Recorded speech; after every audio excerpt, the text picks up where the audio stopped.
Eccoci qua, buongiorno e buongiorno a John. Welcome, John. Buongiorno Michele e tutti gli Buongiorno. Allora, grazie a John per partecipare, si è anche svegliato presto, ma mi ha detto che lo fa regolarmente, quindi mi sento meno colpevole. John ci raggiunge da Palo Alto, California, e prima di passare all'inglese, John capisce ancora un po' di italiano e lo parla, ma non credo sufficiente per quello che abbiamo in mente, no? Un pochino lo parlo, sì, e quando si tratta di economia e politica allora diventa molto più difficile. Esatto, però se parli ancora benissimo, parli ancora benissimo. Grazie, sono Evidentemente. stati troppi anni che non sono in Italia. Vabbè, ti vedremo di invitarti, va, così vieni a trovarci. Vieni a sciacquare i panni in Arno, come dicevano gli In italiani. Arno specialmente, sì. Right, that's where your father used to focus his research, right? Yes, that's right. My father was a professor of Italian history. Go read Florence in the Forgotten Centuries, a masterpiece of great Italian history. Esattamente. Allora, prima di iniziare con John, permettetemi due parole, poi ne parleremo con più tranquillità con gli amici liberi oltre più tardi. Purtroppo stanotte è mancato Franz Forti, che credo quasi tutti conoscono. Franz ha avuto un infarto. Io non sono molto bravo a fare discorsi in questo caso, ho la pessima abitudine di stare zitto di fronte alla morte, volevo semplicemente dirlo. Era un testone, lo conoscevo da una vita, vabbè, mancherà, dispiace. Signori, gli scherzi, come disse quell'altro, chi vuole essere lieto sia, eccetera, eccetera, funziona così, purtroppo. A volte oggi ci siamo e domani non ci siamo più, e quindi un pensiero al vecchio Franz, e di nuovo sul canale Liberi Oltre ne parleremo un attimo con un po' più di concentrazione e di focus con Costantino e altri stasera. Chi l'aveva conosciuto in questi 2 anni di sua collaborazione con l'associazione, io lo conoscevo da una trentina d'anni. Ci eravamo incrociati in 1000 cose da vecchi federalisti, che era la grande cosa che spingeva Franz e un po' ha spinto anche me 32 anni fa di reinteressarmi al paese natio. Well, okay, sorry John for taking the time. So you're a macroeconomist, if I'm not wrong. I straddle macroeconomics and finance, that's right. And then the wonderful thing about being an economist is we can range widely and think about all sorts of things. And so one thing that makes you a bit different from many of our colleagues, and somewhat similar to me, even if I decided eventually to do it in Italian and you do it in English with much wider audience, is to think exactly that maybe part of what we do has to do with public policy, and we may want to debate that for the layman in a clear language without much recurse to some of the technicalities we use in academic paper. And you write a lot about that. Let me ask, how do you see, there's been a debate, I just had a debate, I suppose you know Francesco Giavazzi is. So Francesco is one of the people that has the view that inflation burst has nothing to do with either public spending or money supply, but it's mostly due to the bump in energy prices that started before the war, in fact, and then peaked in the fall of summer of 2022. What's your view? Well, energy prices have risen exactly like that before and not set off inflation, number one. Number two, energy prices going up is a relative price. That means if there's a reduction in supply, the energy price goes up relative to other things. Now, that means the energy price can go up, other prices can go down, or they all can go up. But inflation is about the level of all prices. So that's a relative price. And one of the biggest mistakes in economics is confusing a relative price change for the overall level of all prices and wages. So I don't think that I don't think that does it, especially when you're talking about going from 2% to 9% as we did in the U.S. Now I'm a little biased. I just wrote a book called The Fiscal Theory of the Price Level that I was very lucky to finish it just as the government did what I said don't do. You look in the U.S., we printed out $5 trillion in money and sent people checks. You're going to get inflation. And what happened exactly matches the results of that experiment. And then inflation goes away without central banks having to repeat what they did in 1980, which to the great consternation of Standard Macro is also pretty much exactly what happened. You inflate away that initial stock of debt, and then inflation goes away until you start running bigger deficits that you can't fund. So I think the answer is abundantly clear. And I don't know why we're all sticking our heads in the sand. It's perfectly obvious. Print up $5 trillion, hand it out, you get a burst of inflation while the price level goes up. End of story. Why are we looking for something fancier? Jesus, I knew that I would have agreed on everything. And so I promised John before starting that I would try my best to piss him off on something and find something where we disagree. Because I actually tried in my little corner to do exactly the same exercise.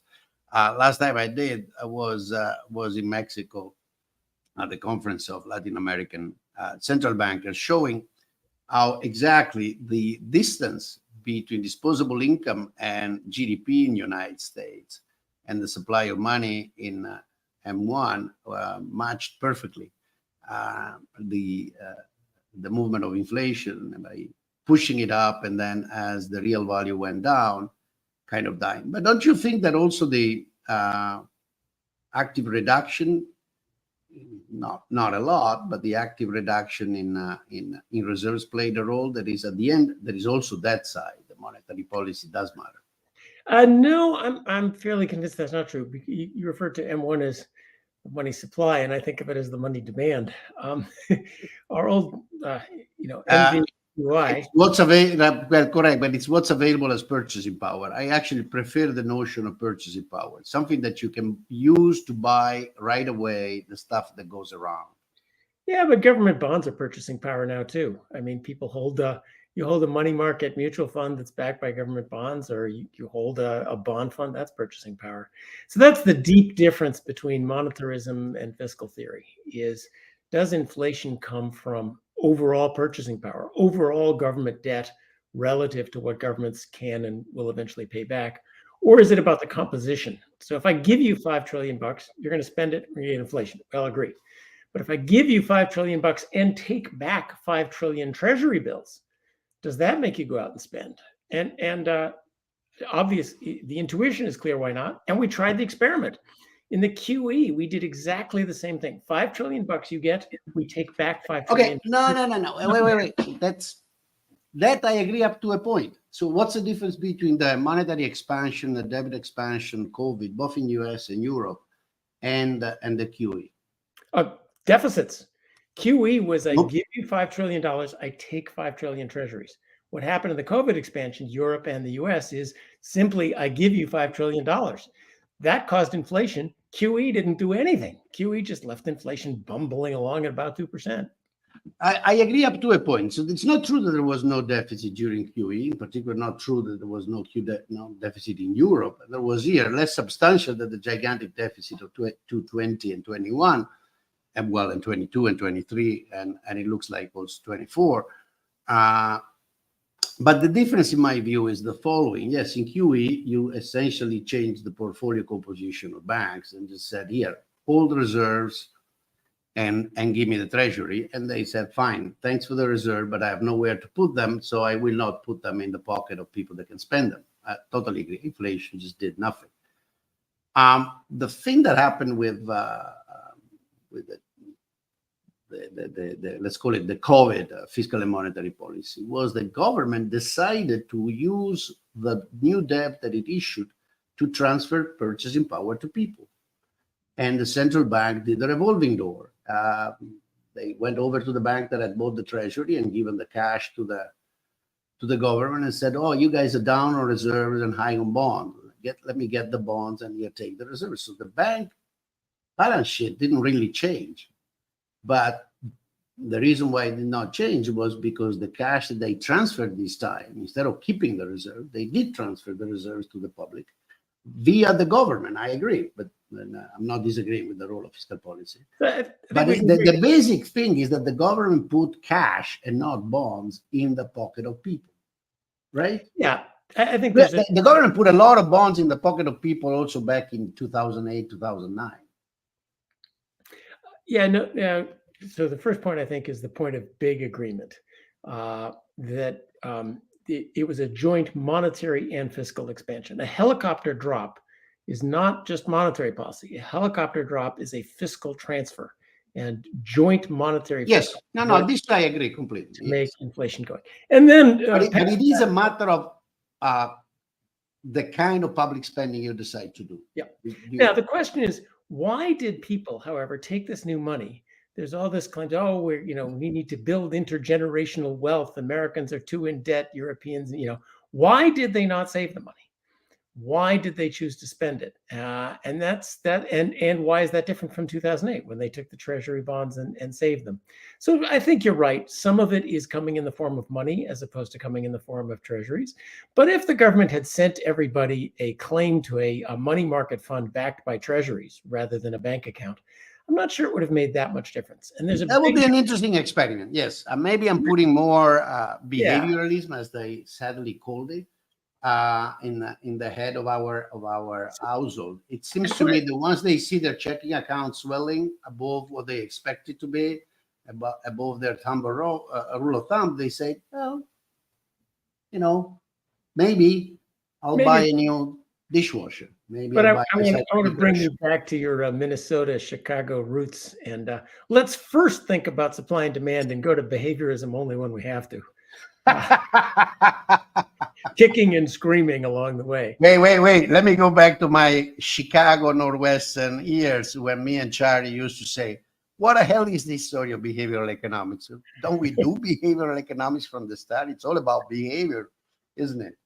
It is all about behavior, and it's about how many rules do you put on the game. So I'm not hostile to behavioral economics. I just do like to let's see what we can do with supply and demand first before saying, oh, all the little people are stupid. They need us betters to run their lives for them, which tends to be a strong strain of behavior. We'll go to that. We'll go to that side of economics in a moment. Yeah, but basically, I think we agree. So the interesting thing that I believe is worth a bit of research, or at least to look at data, is exactly the thing you pointed out. There seemed to be an aspect in the creation of purchasing power or of wealth or of private wealth in the form, forget about Ricardian equivalence, as usual, words are confusing. Assume there is no Ricardian equivalence, so we can talk about private wealth via the creation of public debt. I do agree. I mean, I've been a chartalist since before coming to the United States. That's one good thing you at least learn in Europe. So I've never been particularly surprised neither by the monetarist arithmetic nor by the so-called fiscal theory. They're both debt of the government. The difference is the one is essentially a promise to get future GNP. That's debt. The other is a promise to purchase current GNP. And while it is true that you can always go over to a bank and say, listen, here is $500,000 in treasuries, maturity 2 years from now. Lend me cash on this. That's what banks do all the time by the billions of dollars in the interbank market. Households don't do that for a reason or another. Households don't do that. And therefore, it's when you turn that potential purchasing power in actual cash. That's why I use M1 as money supply in that sense. I agree that it's also, well, it's an equilibrium outcome, right? Depends on what reserves the bank have and what they are willing to issue as credit and what people go over to the bank and ask for demand. It's when they have it in the checking account or in the money market account or in the balance of their credit card that they go buy the shoes. I don't know how long we want to fight about this because people are pretty good at transferring money from one place to another when they need it. And you got to remember, money now is interest paying government debt. Reserves pay interest. So money is just Reserves pay interest to the banks, don't pay interest to the customers unless they move. yeah, or I had to close 2 checking accounts in the last couple of years. The other big thing about our current policies that I want to emphasize from the fiscal theory of the price level point of view, it's not just debt and deficits that matter, or even monetary transfers to the people that matters. What matters is relative to what people think the government can and will repay in the future. Government debt is a good and wonderful thing. Governments borrow money during times of strain and war. They borrow it by promising to raise future taxes or cut future spending to repay that debt. And so, how or do issue future money. well, good. Well, if they issue future money, then people remember that was the original idea of Sargent and people see Wallace. inflation coming, and they won't buy the debt. People only buy the debt if they think they're going to get paid back in real terms. So if you tell people, Professor, that's what the theory says. But that, as Tom and Neil pointed out, what was it, 40 years ago? Part of that has to do that if they issue debt and you take it and you don't see a signal that they're raising taxes or cutting spending, then you inflate. But there is a time sequence in their argument. I don't think it's that wrong. Yeah, well, we're all agreed. If you want to issue government debt and you want to raise revenue by doing it, you had better convince people there's a good chance you're going to pay it off. And I just want to say government debt's really good and important that way. And the problem in government debt doesn't always inflate. It inflates when people lose faith that they'll get paid back. If they think it's going to get paid back by printed money, they get rid of the debt right now. You get a debt crisis. And that, I think, was a crucial feature of what happened in our recent inflation. And to their credit, what didn't happen in 2000. 2008, there was a lot of, well, we're going to stimulate now, but then we're going to cut the deficit and pay off the debt later. But this time around, absolutely none of that. It was modern monetary theory. It was R less than G. It was don't worry about it. In the US, we cut our budget, all our budget provisions, all the pay fors. So that crucial bit of, we'll pay it back later was missing. So going on that. So what do you think? I mean, why, two questions come naturally. Why, we may want to put this for second, but it came to my brain for first. Why is it in front of an explanation that seems transparent and fairly convincing? I mean, whenever I tried it, I haven't got many rebuttals because I think it's very hard to put down such a simple explanation and clear and consistent with data. That doesn't seem to be the way in which our friends at central banks think about what they do. They keep insisting in using, how can I say, measures of the state of the economy, inflationary potential, and so on, that are rather strange, that go under the label of more or less modified Phillips curve. That at this point, in the version of one of them not long ago, has become the fact that at the micro level, firms change prices when their costs change. And I said, well, if that was that's a Phillips curve, then then all right, welcome back to Marshall. But it keeps surviving, and so that's for the theory for why the profession seemed to have this unbreakable law for this mythological entity called the Phillips curve that allows us to steer the economy in whichever direction we like. So that's for the theory. And for the practice, why do you think nobody's screaming at the budget proposals in the United States? But we I don't want to get too political on election year, but Biden's recent speech is quite clear.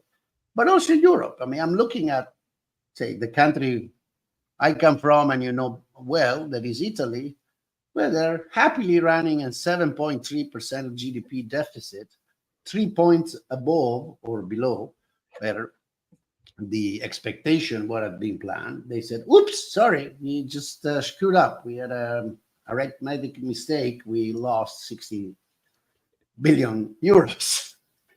We've been looking in the pocket, but we can't find them. So sorry, it's going to be to the deficit. Markets seem to be like, all right. And nobody screams. So whichever you like to start. I mean, maybe the practical one is more. You raise a lot of good. Let's start with the deficit stuff. There's lots of people screaming, and have been for a long time, that not so much. Yeah, but we are a minority. I mean, apparently. Well, even in politics, that from left to right in politics, lots of people say, "Look, this is unsustainable. We got to fix it sooner than later." Of course, we've been saying that for 20 years, and it's like the old guy carrying around the sign saying the world is ending. In Italy, I can see the reason. It's because everyone counts on the ECB to come bail you out. All right, good. That's but the ECB seem to have the intention. They already started to say, well, maybe we'll lower those interest rates. Yeah, well, or they also say whatever it takes. Whatever it takes is going to take more and more over time. But there's no ECB to bail out the U.S. Now, Right. then the other question, sort of intellectually, remember Milton Friedman had a long uphill battle with the view that money mattered, and it wasn't the wage price spiral and unions negotiating and the behavioral view of prices and so forth. Inflation is very intellectually and politically inconvenient. And I think since the time of Diocletian in the 6th century, every time there's an inflation, what do political people do and intelligentsia do? Because the right answer is clear and simple, but it's very inconvenient. So what do we say? Oh, it's greed, it's profiteering, it's the middlemen, it's the monopolies, it's shrinkflation. Round up the usual suspects, as Inspector Renault once said. The dog ate, and the Fed the same way. The dog ate my homework, basically. It's intellectually, it's just so inconvenient to say we printed up too much money and handed it out. I do think inflation is a wonderful slap in the face. It does what we just experienced does and ought to completely overturn sort of consensus macroeconomic ideas of the 2010s. Yeah, I've seen your piece on that, but you seem to be utterly optimistic to me, John. Well, so I think it's an intellectual fact.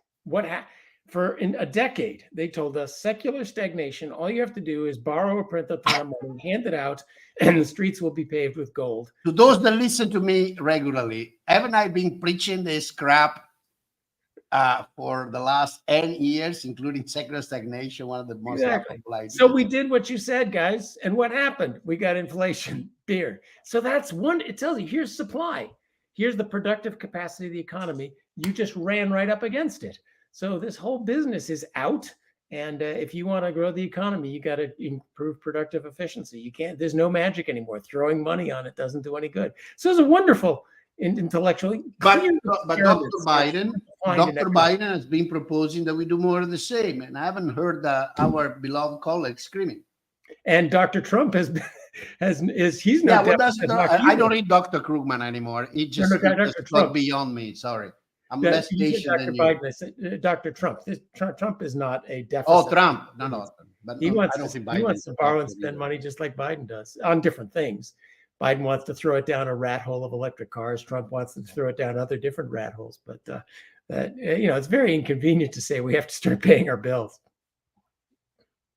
Yeah, but John, we've been cracking jokes, but let's try to think a bit more deeply. I truly don't share your optimism. That is, I think this inflation thing will be shrugged off, will not be classified as an intellectual debacle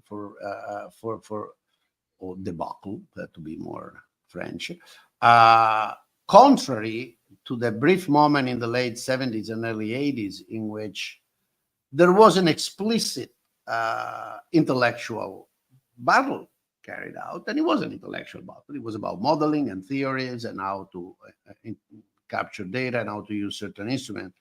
Now there is no such a thing, and that stagflation, it was impossible to shrug it off. This one, I have the impression that it is, and my idea is that it has a lot to do with the sociology of the profession, which has dramatically changed, and at the end, the constituency of economics has come to call back and say, hey, don't pretend to be scientists or any of this crap. You're just people working for us, and we need your stuff to do things. And from this point of view, I will be brutal. Central banks are very powerful, enormously more powerful than they were 50 years ago. Oh, silence. I was waiting for the question mark and trying to be polite for once in my life. Well, go ahead. I wasn't putting it. Okay, put it in a question mark. Isn't that the true explanation? It is interesting. So, what's happening in central banks like theories that say central banks are powerful. And there's a very interesting divergence. The equations of central bank models are nothing like what the words that come out of central bankers say, the sort of new Keynesian juggernaut that took over our field. I am hopeful that explaining what just happened will be important. And of course, I think the answer is fiscal theory of the price level, so that academia can do what it did in the 1970s and adapt to events as academia adapt. There's a lot of interesting work on what happened after the financial crisis that changed a lot of how people think, and largely for the productive as well. So I'm not as grumpy as you are, though. There are young people in the profession need to make fancy models in order to publish papers and get tenure, and that tends to be less associated with what's actually going on in the world. And so that's a slow process. Central banks don't have much interest. I do think, so there's, of course, everyone wants to shrug it off. And I'm amazed, both of our central banks, the ECB and the Fed, their target was 2%. We hit 9%. I forget how high it actually hit in Europe. You would think 11 something, or okay, when you're depending on countries, there was quite a bit of. In fact, that's Yeah. one thing that I wanted to check, which is, in fact, there was substantial differences, especially in the peaks across countries, and a bit in the timing. And I mean, it would be interesting to see if that is captured in some form. It's not really a uniform market, not nearly as the United States, especially in the banking sector. And so it could easily be that the amount of purchasing power going around in one country was different from another. Let's put that on hold for just a second. But our central banks, if you promise 2% and you got 9%, and if you have a problem. And if you promised that we fixed the banks, and then there was a plain old run at Silicon Valley Bank and a major failure, Credit Suisse, you have a major institution, two major institutional failures on your hands. This is like Pearl Harbor. This is like you completely screwed up the most important thing that you're supposed to do. Where is the investigation? Where is the soul searching? Where's the after action report? Where is the what did we get wrong? Nothing. It's just so I'm not the grumpy one, Dr. Cochrane. So that's why I'm not so optimistic. I don't see. I've been talking to people at Feds here and there for the last couple of years. When I gave this little speech at this Latin American Central Bankers thing, they were very nice, but then the reaction was, "What do you say? We knew it all along." I said, "You never said it. You used another model, didn't you?" No. Well, I think one possibility is that we replay the 1970s. So remember 1972, 73, temporary factors, whatever. 1975, inflation peaks again. Oh, it was oil prices and greed and whatever. Came down and again, then boom. By 1979, the third one in a row, you couldn't ignore that something was really wrong here and needed to change. I see. So you're not only you're grumpier than me, admit it. You're actually forecasting 10 years like those. Jesus, man. I hope not. Yeah. I hope it all goes away. We go back to strong supply-led growth and macroeconomic efficiency. Good luck to us both. What happens in the next shock? A shock is going to happen. Something bad happens. Our governments say we want to borrow a ton of money because we need to bail everybody out again. We need stimulus. We need all sorts of stuff. This time we need to refinance our militaries. Lend us more money. Markets say no, and inflation breaks out even bigger because we're right at those supply constraints. So perhaps the second time is the charm that will wake us up intellectually. And just do the simple, straightforward things that you, me, and your grandmother understood about how economy. Yeah, let's hope there is a way to do it during the next few years, no matter who's going to come to the presidency in November, by avoiding a replica of the 1980 experience, which wasn't pleasant. I mean, I was young. I don't remember if we had the same age or a little difference, but I guess we were both in the same age group. It wasn't pleasant even as a young man, the atmosphere. Well, it does show how, I've been working on inflation for 40 years, and until 2 years ago, basically young people said, what are you, inflation, that was, I guess my grandfather talked about that. What the hell is inflation all about? So, thank you to our governments for reviving, interest in the topic dear to our Yeah, heart. Italians got rid of it almost a decade later than, say, United States. Not a decade, about 7, 8 years. Right. And even there, most people didn't seem to remember it so much that many people were asking for it. And then they got it and they said, whoops, it lowers real wages. Oh, really? It's a denominator, you dodo. But anyhow, let's move on a bit deeper on the analytical structure. You obviously, let's say there is vested interest. You push the fiscal theory, as you call it. Can you describe in what sense, from your point of view, there is something original to that? I provoked you before by saying, well, it's the chartalist point of view, which has to do with the fact that money and debt are liabilities of government. There's no independence of the central bank. That's one idea with which economists have played a lot and advocated, even wrote hundreds of papers when I was in graduate school. And shortly after, those were the big days of independence, because people thought the Volcker was doing what he was doing because he was independent. I always thought Volcker is doing what he's doing because he got authorization and, in some sense, even mandate. First, Yes. honestly, from Carter, and then quite confirmed from Reagan, saying, go ahead, do it, because we're not going to get out of this if you don't do it. And he did it. So what's your view on this set of problems? Let's start from that. Independence of the central bank. I always thought that it's a mythology. It's a refusal of the profession to recognize that there is what people call political economy, which I call much more simply power. Power distribution, centers of power, state governments, and that those cannot be disentangled. So why do we keep writing paper on independence of central banks? Well, I think it depends. So ideas are reactions to historical events. There were times like in 1972 when Nixon leaned on the chairman of the Fed to goose the economy ahead of the election and created inflation. We decided that's not good. And we set up many of our administrative agencies in the U.S. are very nicely, well, they are thoughtfully set up to provide not a limited independence. So, for example, commissioners of an agency will have terms that don't coincide with the presidential administration, and to give some continuity to how agencies work, to stop things from just being the moment. And it's a pre-commitment device. Odysseus tied his hands to the mast to avoid listening to the sirens. So Congress sets up sort of independent agencies to pre-commit itself not to do bad things. And that was a reasonably good idea, but it's limited. And you are right. Central banks, first of all, independence has to come with limited authority. The one thing you can do to create inflation is to give people money. And the one thing you can do to stop inflation is to take people's money away. Central banks aren't allowed to do that. Why not? Well, because that's, taxing and spending. Treasuries have that needs more political accountability. So independence, to the extent you have it, has to come with a limited mandate that says the things that you won't do, and a limited set of tools. And you can have too much independence. And I think, frankly, the ECB has too much independence. Is that what you think?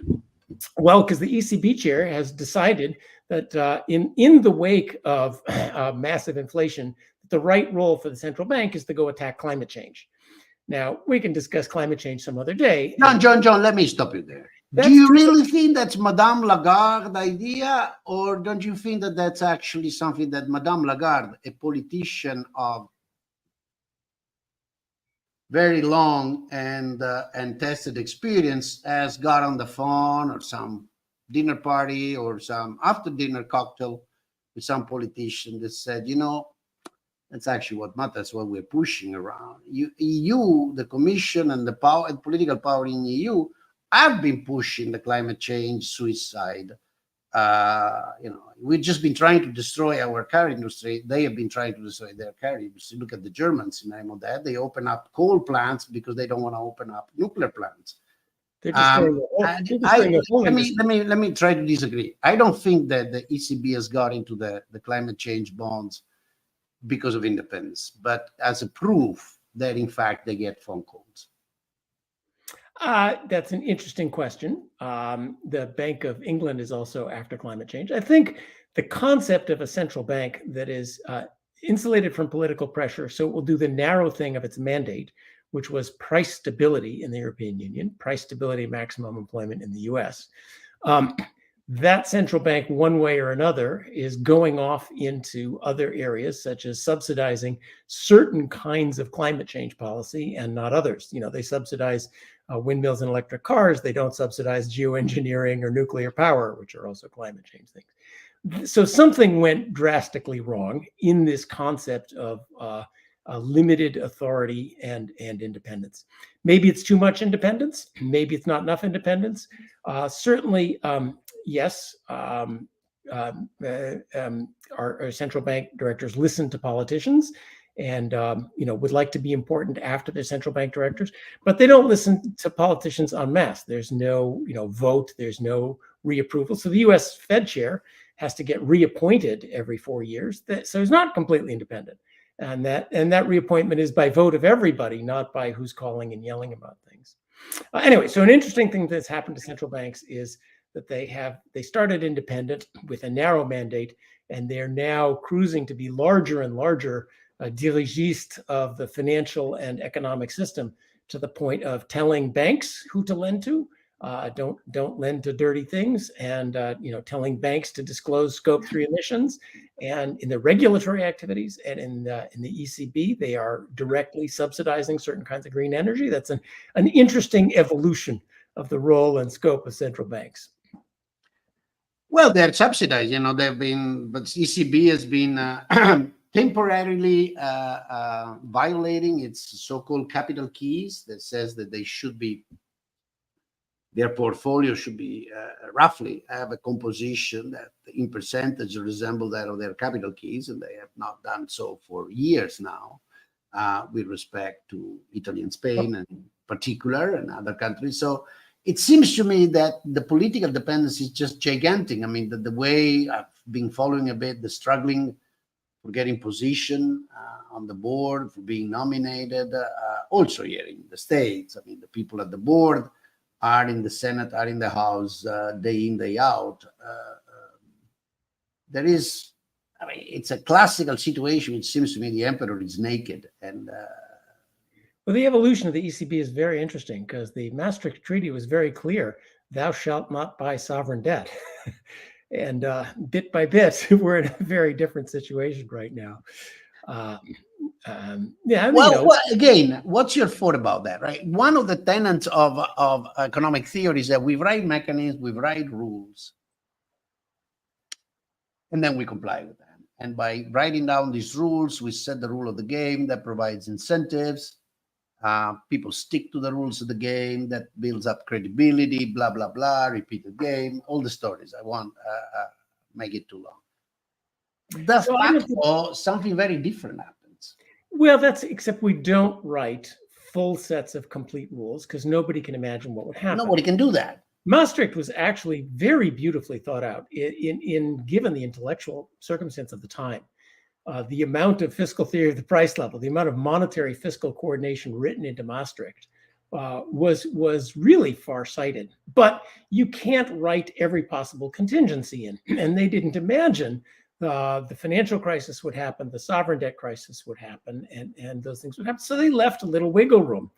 Because what happens actually is you write some general rules, and then with experience, institutions adapt. So in the face of crises, the central bank did what it felt it had to, and stretched the limits of the Maastricht Treaty to the point that now there's a massive portfolio of government bonds, and an implicit do what it takes to Italy. We will not let sovereign spreads rise. We will not let banks fail. The problem is when you intervene in crises and stretch the boundaries, you create new institutions, new expectations. And you need to take the time in between the crises to put the moral hazard back in the bottle. There was an attempt to do that after the financial crisis with financial regulation. I think it right. Go over that. I tend to be more pessimistic than you. I think that's one big problem in which, by ignoring the political circumstances, our economic theory, I wouldn't say tradition, it's also the one I practice, and I don't have a better one, I'm just aware of its limits, fail this thing of moral hazard and political power. But over the financial regulation, you know infinitely more than I do. So what do you think has been changed there in a positive sense or direction after the 2008, 2009 crisis? Oh, the only thing positive is there was a recognition that by bailing everybody out, we've created an immense moral hazard. We need to do something about it. Then, unfortunately, they went in the wrong direction with it. But at least there was the decency to think we need to reform and attempt to do it, which is we just bailed everyone out again, and no one's looking back at what are we going to do about it. And that is, I think, a political question for the European Union. How do you, sorry, I'm not there, reform those institutions? The big problem was there's been a choice. This goes back to the 1930s. When there's a bank run, what do you do? Well, to stop a bank run, really the one thing the government can do is to say to the creditors, to the depositors, the people in line, hey, I'll bail you out. Your stuff will be good with me. The problem is once you bail out depositors, then you put in a huge risk-taking opportunity. Telling a bank, we're always there to bail out your depositors is like giving your Uncle Luigi your credit card and saying, go to Las Vegas, have a good time. An incentive. Yeah, but, Milton and Anna Schwartz insisted that was the big mistake, and I agree with them. Maybe. I agree with them too. And so, what do? We have this immense set of rules and regulations. So we try to have regulations on don't take too much risk, but we guarantee your debts all the time. So you lead to this horrendously over-leveraged financial system with government guarantees everywhere. And it's hilarious. Think about it. We have an army of regulators looking at bank assets. Bank assets are the safest thing around. It's a portfolio of diversified loans. We have no regulators looking at Tesla's assets. What are Tesla's assets? Spaceships to Mars. Why do we have regulators looking at a diversified portfolio of loans and no regulators looking at spaceships to Mars? Answer: one is financed by debt, the other is financed by equity. Equity, just the stock price goes down, nobody cares. So we allowed this immensely over-leveraged system reliant on government support to emerge. And I think that's the fundamental mistake. And eventually, once we've figured out that we've tried everything and that's not going to work, we got to go back to a financial system that's also dependent on equity. I thought you were going on, so I got a bit taken aback because I was going on. Go on, because while I agree on the question, I thought you had, or I hoped you could give me a number of changes that had taken place that went in the right direction, that is of reducing both the moral hazard and the risk in the future. So you said, well, we started along that way. We said a few things about that. And then, then we went back to the old. What happened was we piled on in uniquely, the one thing America and Europe agree on is that we can pile and pile rules and regulations on things. We piled hundreds of thousands of pages of rules and regulations on banks. We sent out an army of regulators to make sure, oh, well, this will never happen again. And then what happened? Silicon Valley Bank, a bank took deposits, put them into long-term treasury bonds, and that's it. No toxic derivatives, no strange assets, no nothing. Take deposits, put them into treasuries. What happened? Interest rates went up. But they let that one go. They failed. Didn't they? I'm sorry, no, they failed. Silicon Valley Bank failed. The simplest, we teach this in the first week. Yeah. That was a wonderful thing. I was teaching my the last year, they asked me to switch to teach a monetary policy class for the seniors. And last year was the first spring. Last year was the first year. So following Silicon Valley Bank and what happened was a perfect case study. But think about it, hundreds of thousands of pages of regulations. The new Basel III that's just been announced is literally 1,300 pages of new regulations. An army of regulators and plain vanilla interest rate risk. Take deposits, put them in long-term bonds. Whoops, when interest rates go up, the value of those long-term bonds fall, there's going to be a run. The US had stress tests on the banks. As the Fed was saying, we are going to raise interest rates, the stress test regulators were saying, what happens to you if interest rates go down? The right hand is saying interest rates are going up. The left hand is saying, what happens if that just proves. All right, but they let that, but John, to their credit, they let that one sink. Was it only because it was small? I'm sorry? They let that one sink. Was it only because it was too small? No, they bailed out the deposit. Bother? They did not let it sink. The bailout is a bailout of the creditors, and the uninsured Oh, depositors. your view is that we should punish the creditors. I'm sorry? Your view is get rid of FDIC or at least lower the limit a lot. My view is if you issue deposits, which is you get your money back, first come, first serve, no questions asked, then that money has to be invested in very short-term treasury securities or reserves so that there will be no bank run ever again. And we can do it, easy to do it. If deposits all funnel into interest-paying reserves, there will never be a bank run again. Simple. If you want to invest in something risky, but it's going to be tough to make profits out of it. I'm sorry? It's not going to be easy to make profits out of it. Profits out of it, and the taxpayer pays every time you lose money is not called making profits. That's called tax. Don't be too much of an economist. Private profits are these things you put in your pocket. It's not computed socially.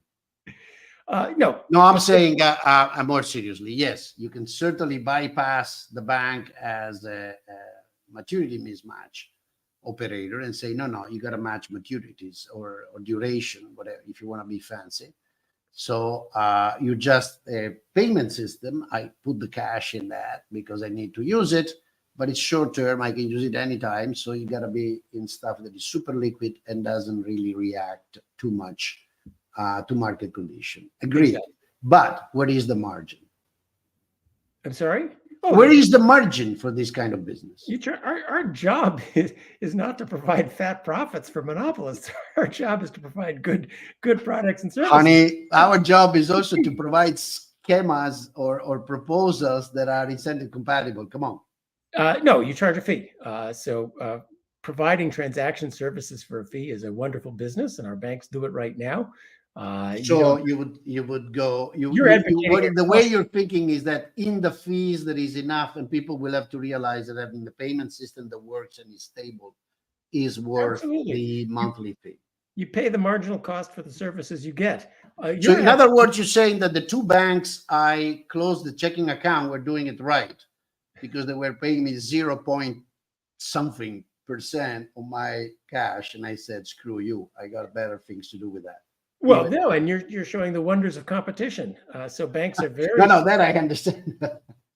Banks are very slow to raise interest rates on deposits, and they were able somehow to survive and make profits when they were earning zero on their reserves and paying you zero, and then the interest rates they were getting went up to 5, and they're still paying you zero. And they're cashing in big time. But everybody that looks at bank, the competitiveness of the banking system. So by the way, given that we are on that, what do you think of this interesting? People have not noticed the redistributional consequences of having huge reserves and paying interest on reserves. So in Italy, for example, everybody was complaining about the fact that the banks made a lot of profits and they were exploiting the deposits and so on. I didn't notice that most of those profits were actually coming from the ECB paying interest on reserves. What's your take on that interesting redistributional side of monetary policy? Well, I don't know if it's the redistribution aspect is simply if there's monopoly power and the banks are able to get interest on reserves and not have to pay it to you. God, this guy is more free market than I am. It's unbelievable. It is certainly. I gotta get him over more often so people get the proof. When I say I'm not so much free market, I mean it. No, and this is serious. In Europe, you still have a banking system that is nationally regulated. No longer. I know the national that's almost gone. It's nationally controlled by politics. It's not the regulation has become almost completely European. But it's very. But there are national markets. Banks keep being heavily, the German, the French, the Spanish, the Italians. And if you don't show up at the treasury auctions, they say, what's wrong with your bank? You aren't buying our treasury bonds. Do we need to come send some investigators to see what's going on? And if you're investing in the wrong things, they say, boy, we could use some more investment in Italian industries. A competitive pan-European market would help Italians a lot. If one bank, economies of scale are a wonderful thing. And it would also, one of the most important fragilities, if Italy defaults on its debts, all of the Italian banking system falls apart because the Italian banking system is stuffed with Italian treasury bonds. If you had a pan-European open banking market, then when Italy defaults on its debt, the banks that service you, that hold your deposits and make you loans, say, well, we don't care because we have a diversified portfolio of European debt. We're not going under now. Yes, this is actually, I have to say, this is something that Draghi did understand when he was European Central Bank president. But he also said that's not up to me. It's the governments that can do that, and governments don't want to do it. Exactly, I believe, for the reason you just mentioned, John. And again, we go back to the power thing. There's a famous American bank robber, Willie Horton, who was asked, "Why do you rob banks?" And he said, "Because that's where the money is." I quote that often. I said, that's where the money is. Listen, John, this has been much fun. In closing, let me ask you: people seem to know you, and by the way, you got right now like 2,500 people listening to you. Oh, wonderful! Many more thousands will come. We might have gone a bit too fast with English, so I apologize. And mine, everybody always complains, it's got this Phoenician accent that I haven't taken away in 40 plus years. By the way, I met John in 1986 when I joined Chicago. He had arrived there, what, a year before me or something? A year before then, yes. A year before that. Will you come back? You seem to have created a certain degree of enthusiasm. And next time I might try to engage in a debate with you and a bit of a, how can I say, more Milton Friedman style? Yes. You remember the way he debated? Absolutely. No, we got so much to talk about. And in fact, I'm working on a book on the euro with Klaus Mazuk and Luis Garicano. So that'll be more fun to talk. I will have about Europe by the time we're done. So well, let me ask you, what's your take on the euro, and then we close? Our take on the euro is that I kind of gave you the punchlines. That the system set up in Maastricht was pretty good.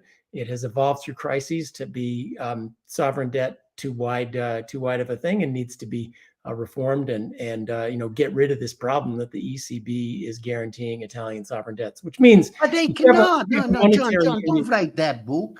It's going to be a pie in the sky. I always look at Francesco and Marco Pagano wrote a famous paper back then, which was The Advantage of Tying One's Hands. You probably know the papers, which was exactly on the idea the Maastricht system was good. No, the Maastricht system is a pie in the sky. It's a dream. It's not incentive compatible. We have lots of ways to make it incentive compatible, which we'll defer to. Dissolve the national states. We'll have a talk. Well, how do you do monetary union without fiscal union? And the answer is countries have to be able to default. That's one of the central things in your hands. And one of the central things Maastricht never got clear. They never said, well, if monetary union without fiscal union, the countries are like companies and they got to be able to default. And you got to settle that issue one way or the other. Either countries can default and you don't have fiscal union, or countries can't default and now you have a fiscal union. The question is I totally agree, obviously, because that was the problem, which is why Maastricht was ill-designed, let alone the fact that even while, if one had looked at fiscal policy in the 90s, especially after the Italian crisis of 92, 94, and look at what had been done, one would have realized right away. Greece was the same, but Italy was much bigger. That Maastricht was just empty. Well, let me defend the Maastricht. The way they tricked the Italian budget to create the illusion of respecting 2 out of 3 parameters was just unbelievable. Let me it was accepted by everybody. And so when you start with a commitment that is supposed to be transparent, and from day -1, because the euro at the end, started a few years later. That was the last Prodi government. And it's not to be blamed on Prodi. Prodi did, together with Draghi and others, what it took. That was the only way they could get the accounts to resemble the Maastricht criteria and not to have national insurrection. But they violated the criteria from the start. Well, France and Germany violated the criteria from the start. They did, when you're putting together a union, I think 20 at the time, now 26, there's some things you're going to gloss over. The U.S. Constitution was a wonderful thing, except it kind of glossed over this little problem of slavery.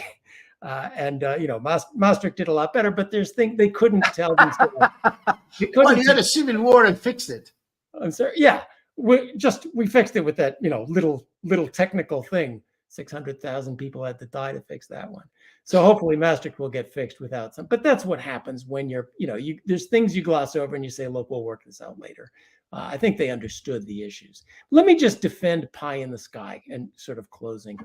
there's this thing that people say of a lot of the stuff I do, equity finance banking, fiscal theory of the price level, privatized health insurance. Oh, John, that's just pie in the sky. It's not politically realistic. What's politically realistic changes. And if we as economists never say, what's the pie in the sky? What's the ideal way to do things? Where should we be going? We will certainly never get there. You have to say there's a promised land out there and work slowly to get there. When Milton Friedman said schools in the United States should have vouchers, that was pie in the sky. It was 1955. And now it's slowly becoming politically possible. So if he'd never said it, it would have never happened. So the job of the economist is to say there's a promised land out there. There's free trade out there. And yes, politicians aren't going to vote for that in the next elections. But unless we say that, it'll never happen. On this line, I thank you, John. I might have to debate on that, but that will be for next time. I tend to agree. But a good debate. A little bit of a pessimistic twitch. John, thanks a lot. Thank you. Enjoy the day in sunny California. It was great to see you after quite a few years. Thanks to all your listeners. Ciao a tutti. Ciao bello, grazie mille John. Buona giornata. Ciao a tutti e niente, ci si rivede presto. Ciao ciao.